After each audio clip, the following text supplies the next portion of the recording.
going to look at the gas supply to our furnace. So right now there's a cover on here which seals our combustion chamber. We already know that from the draft inducer through the secondary and the primary heat exchanger up to the burners, that's all sealed. And our combustion chamber is sealed off with this plate. And that means that when this kicks on, the suction side of this inducer fan pulls from our heat exchanger, and it eventually pulls from this intake pipe. This is our intake pipe. And it's pulling fresh combustion air in from outside. If I trace that pipe, it eventually goes outside. If I take this cover off, and I've got one that's been removed, if I take this cover off, this is what it looks like inside. And I'll show you what these parts are, and I'll give you a kind of a rundown on how they work. So these are our burners right here. These are our burners. When they're disassembled, they look like this.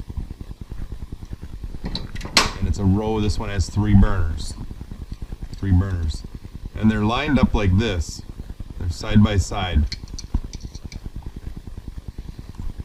And so the gas comes out of this part of the burner. The gas is going to be flowing, and there's our hot surface igniter is up under here, and that's that little orange thing that glows bright red hot. When that's sufficiently energized, the gas valve then is energized and allows gas to flow through this black pipe, which is called the manifold. This is the manifold pipe. From the manifold, gas is sent through our burners out, and that's what goes into our heat exchangers. I'll have a better lesson on burner design coming up, part of the lecture period, but for now, just accept the fact that our gas valve is energized, just like I showed you with electromagnet. There's a coil in there. When that's energized, it allows gas to flow. This is what our manifold looks like. So coming out of our gas valve, looks like that. And this brass piece is called a spud. Called the spud. And that hole right there is called the orifice. And that's going to be part of the online lecture period. I will go into much greater detail on the spud and the orifice. But when I start talking about the manifold, it's basically this pipe. And on the back side of this, where it goes into the burners, that's where the spud is.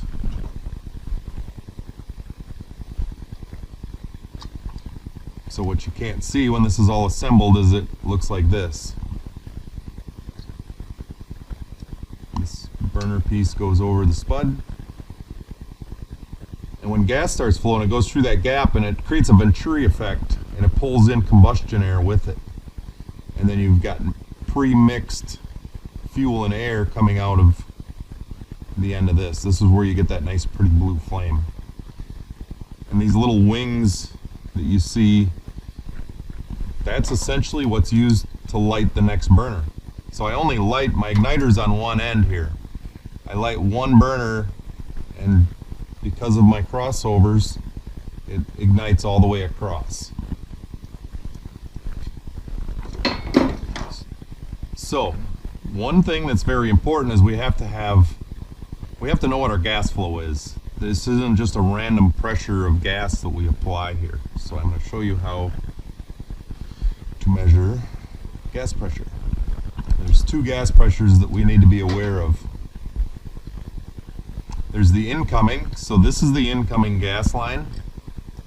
There's a valve. Right now the valve is shut. So if I trace this gas pipe, eventually this is coming into the building. This is a solenoid over there. I've got my emergency shut-off switch, the red button. And this is a regulator. This regulates the flow. I'll go into greater detail on that later as well. But our flow goes up, and it eventually feeds all of our furnaces in our lab. So I've got this valve shut, and we want to know what our incoming is because we have to have enough incoming gas pressure to feed. And then inside the gas valve there's a diaphragm, and it regulates the amount of flow coming out. And I'll show you how that works. But for now, all I did was I loosened this. I'll show you on another valve.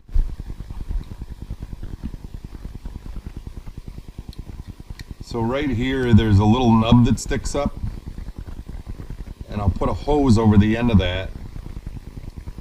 But there's a shut-off screw, and all I do is loosen it just a little bit. And when I put my hose over the end,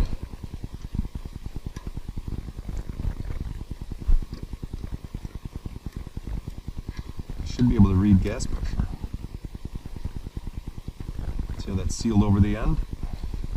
Open my gas valve. Slowly. Apply power.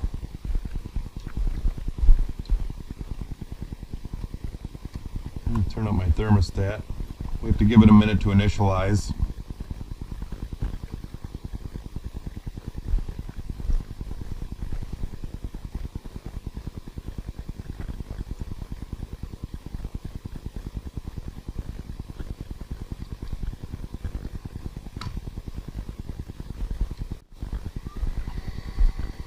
So my incoming gas pressure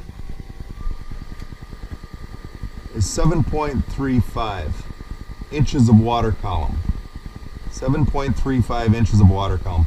Remember, there's 27.7 inches of water column per PSI, per 1 PSI. Blow.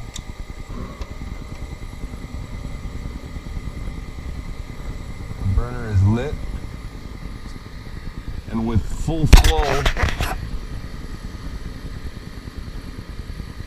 I'm 7.6, 6.9. It's fluctuating a little bit.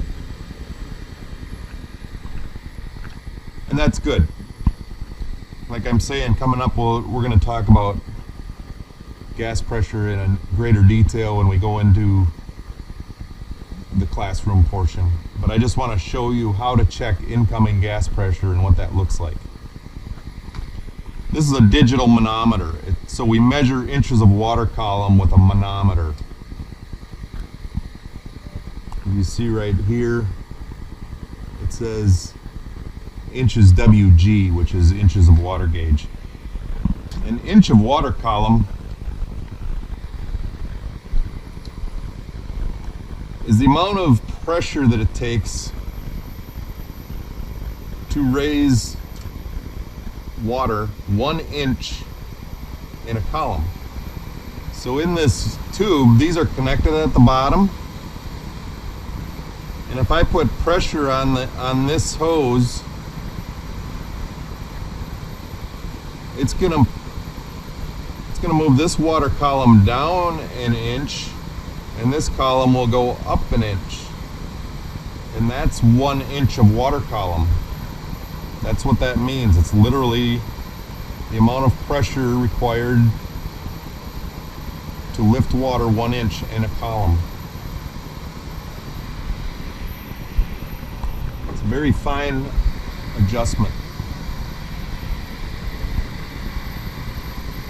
So my incoming gas is staying right around 6.9 to 7. It fluctuates, which is fine. I'm going to turn my furnace off and let it cool down. So the burners are off right now. I de-energized the thermostat.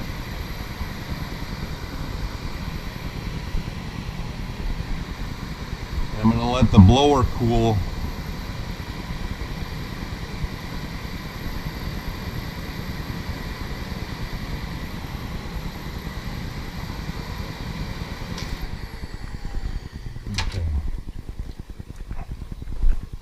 Turn my gas valve off. So what I'm going to show you is that little nub that I was on. right here. That's what I loosened that little set screw in there, is all I did. And that's open to this pipe. So when my gas is on, I'm literally, like, internally, this little nub here with a set screw is open to the incoming gas line. So I can read exactly what the pressure is being provided to my furnace, which is important to be able to do that.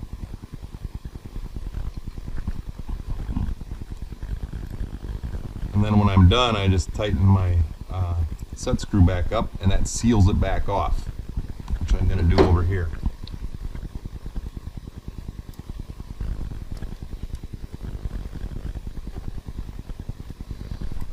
Now there's another one on the back side. Train miraculously figured out the most difficult spot to put the other nub, which is on the back side of this gas valve. And that's going to read my manifold pressure, which is making sure that I have the right pressure supplied to my orifices and to my burners. And so that's on the, so here was the incoming one, and the manifold pressure is in the back. So if you remember, this one is closest to the incoming pipe, and even though this one's in the middle of the valve, it's closer to the outlet than the other one is. So, and you would just loosen it like that, and I'll put my hose over the end of it. So let me do that. I have to feel around. I can feel for it. So I loosen that.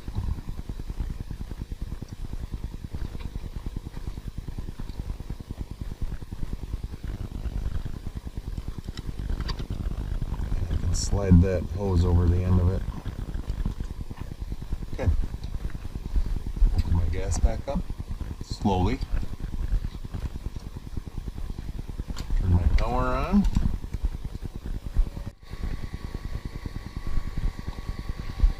So we're initiating. First thing that happens is the thermostat calls for heat. My inducer fan is going to kick on. These pressure switches prove that my inducer is running. You look in there, I have the little orange glow. My igniter is lighting. Once that's fully lit, the burners come on. That's because this was energized and now we have full flow. So let's look at our pressure going to our manifold. 2.1 inches of water column. So you might remember that the standard manifold pressure on a furnace, industry standard, is 3 to 3.5 inches of water column, and we're below that. But this is a two-stage furnace, so it's designed to run at a lower pressure on first stage, and then when there's a stage, and that'll bump up to 3.5 inches.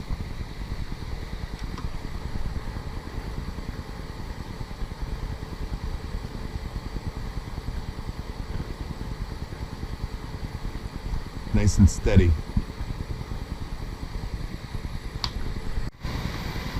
So 2.144, that's equal to the amount of pressure that it takes to raise it 1, 2, and a little more, which isn't much.